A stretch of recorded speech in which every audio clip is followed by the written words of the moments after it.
Hello, and welcome to episode 201 of Rivers Arcade Review. My name is Ed. My channel is dedicated to the coin-operated video games of yesteryear. Today I'm doing a viewer request. Today's game was requested by the viewer Don McCullen, and the game they requested was NBA Jam.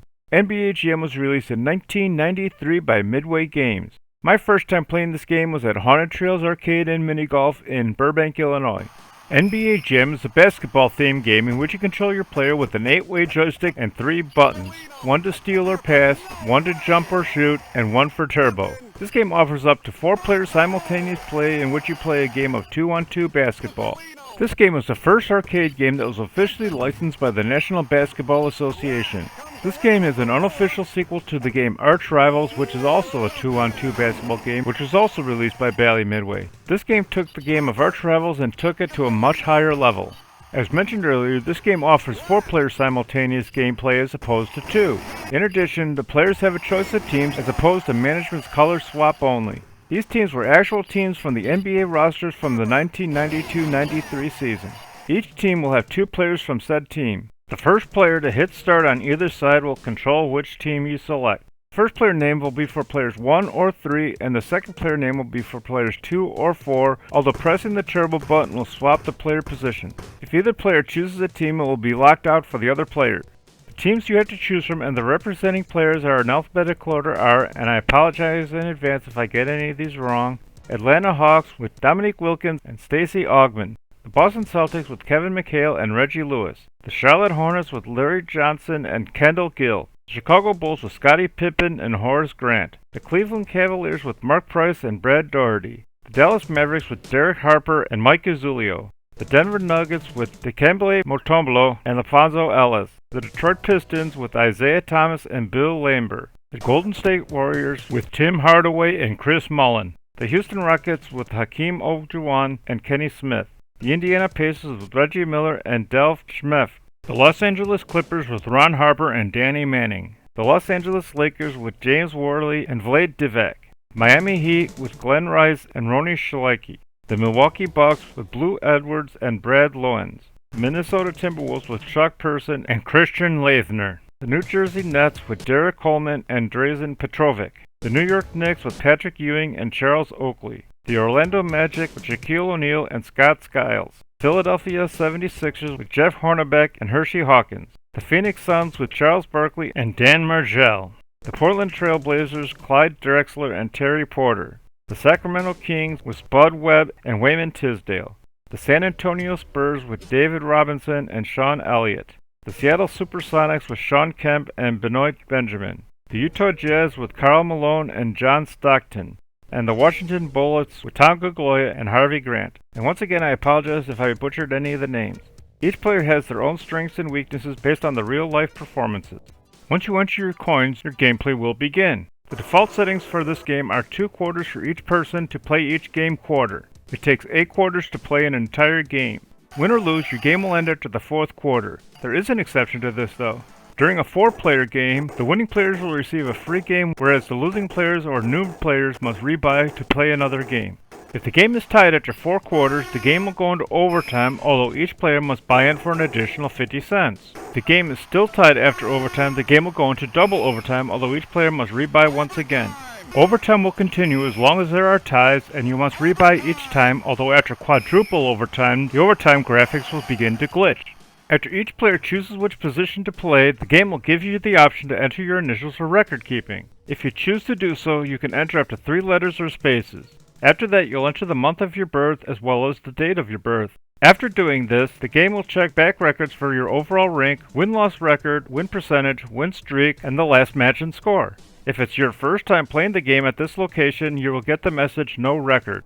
After this screen, you'll get the Team Select screen. You must then choose one of the teams that I mentioned earlier. After selecting your team, you'll get the matchup screen of the team you selected and who you are playing. The game announcer will announce the upcoming matchup. Tonight's matchup, Bulls versus Mavericks. Underneath the pictures of the players will also be the rankings of the popularity of said team for the game's location. After this display screen, the game will switch to the court view and gameplay will begin. The game will give text hints on how to control your player as well as what the buttons do. After that, the tip-off will begin the game. After the tip-off, there will no longer be any referee appearance. Because there are no referees, this game will have no fouls. Each quarter will consist of 3 minutes, although the clock will click off 10 seconds every 5.8 seconds, although management can adjust the timing to 8.3 to 4.3 seconds per 10 seconds that click off the clock. After the tip-off, the player that catches the tip will go on offense. The player will automatically dribble when holding the ball. Buttons will do different things based on whether you're on offense or defense. Pressing the blue button will cause you to pass it if you're on offense and steal when you are on defense. Pressing the red button will cause you to shoot when you're on offense and block when you're on defense. Pressing the white button will give you turbo speed. When you do this, the shoots on your character will turn red and you'll get a 33% increase in speed, although you have a limit for the turbo. There will be a colored meter just below your character's name.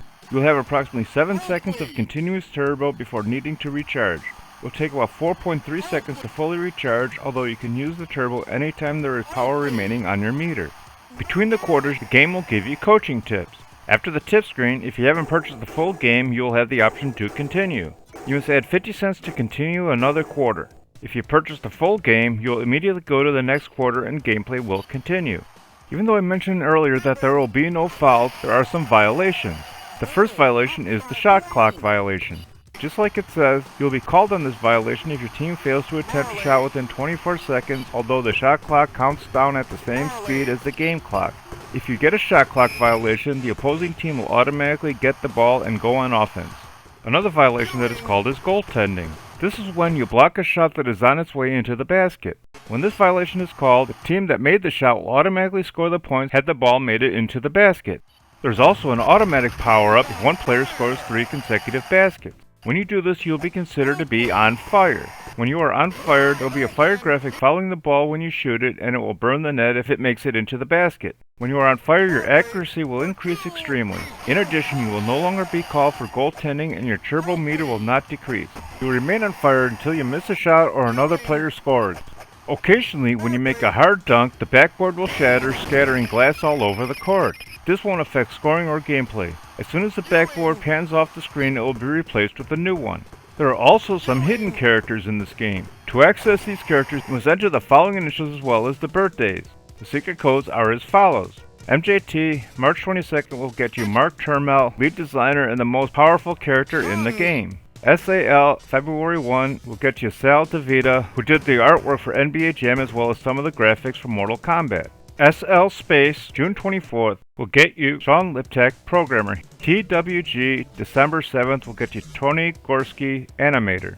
RJR, January 17th, Jamie Rivet, programmer. WIL, January 1st, Willie Air Morris, player mode 1. HOW, July 15th, Stephen Howard, player mode 1. SNO, January 3rd, Sheridan Ausler, Midway staffer. JMC, August 5th, Carlton. GNP, October 8th, George Petro, the main designer of Terminator 2 Judgment Day. JWH, September 20th. On the design team screen, John Hay is the one in the checkered shirt and glasses sticking his tongue out for the rest of the world. JRN, June 18th, newcomer. TON, July 3rd, Tony Scott helped with digitizing the player's movements and performed many of the special dunks. There may be other power-ups and secret characters that I was unable to find. There are also some power-ups that can be accessed by doing certain button combinations during the tonight's matchup screen. I was unable to execute many of these, possibly due to emulation issues, although I'll state how to execute them. The power-ups and how to earn them are: defense, press the steal or block button 8 times when it says tonight's matchup. Intercept, hold down the joystick and hold down all 3 buttons during the tonight's matchup. Offense, press steal or block 21 times at tonight's matchup. Defense and intercept. At tonight's matchup, press the shoot button 7 times, then all at once hold down the joystick and all 3 buttons. Power-up defense. Press the turbo 6 times, hold the turbo and steal, then hold the joystick up at tonight's matchup. There may, however, be some that I have missed. In addition to these power-ups, there is a novelty big head power-up. Doing this power-up will give your character a giant head compared to his body. To do this power-up, you must press the turbo and steal button while holding the joystick up during the tonight's matchup screen. There's also a mini-game that can be played before starting the game. This is the hardest item to access. It will require 4 players to perform the trick during the tonight's matchup screen. Everyone must hold down all 3 buttons as well as press down on the joystick. If you do this properly, you'll get to play a tank-themed game similar to Atari's Battlezone. Once the tank game begins, you'll face an endless barrage of tanks that will fire rockets at you. You need to shoot down these tanks as well as avoid the rockets.